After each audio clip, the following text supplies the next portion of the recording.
Hi, I'm Chris Anglin. You know what bugs me? All this fuss about Chick Fil A and gay marriage. I don't understand why gay people want to get married. It seems to me the best thing about being gay is that you don't have to get married because of something like an unplanned pregnancy. But seriously, I think gay people should be able to get married. But I also believe that if Chick Fil A CEO Dan Cathy disagrees, he has the right to.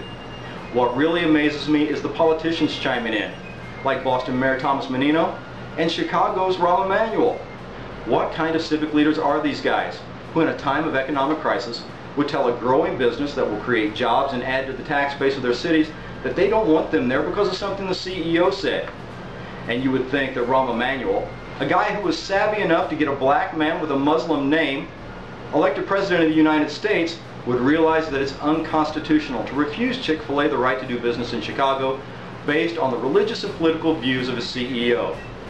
But hey, they're politicians, and they realize what perhaps Mr. Cathy doesn't, that per capita gay couples make more money than straight couples, and they're willing to give large sums of money to politicians that they believe sympathize with them.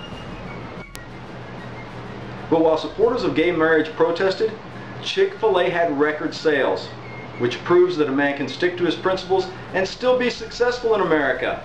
Or maybe Mr. Cathy has found a very smart marketing tool by realizing what gay rights activists haven't, that gay people are vastly outnumbered in this country by people who love tasty chicken sandwiches.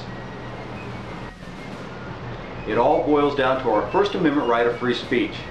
Mr. Cathy has the right to express his opinion, and gays have the right to disagree and express their opinions. Their right to free speech is the same as their right to free speech. And if we don't respect his right to free speech, why should we support his right to free speech? Maybe we should redefine marriage. After all, marriage is a legally binding civil agreement celebrated with a religious ceremony. So why not argue separation between church and state? And the government can consider all couples married as soon as they sign the marriage license. Of course, we'd have to change it to look something like this. And then, if they have a religious ceremony too, well, that's just icing on the cake.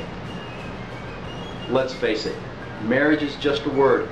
And in a nation where more than half of first marriages and nearly 3/4 of second marriages end in divorce, it only has the sanctity that each couple, regardless of gender, give it.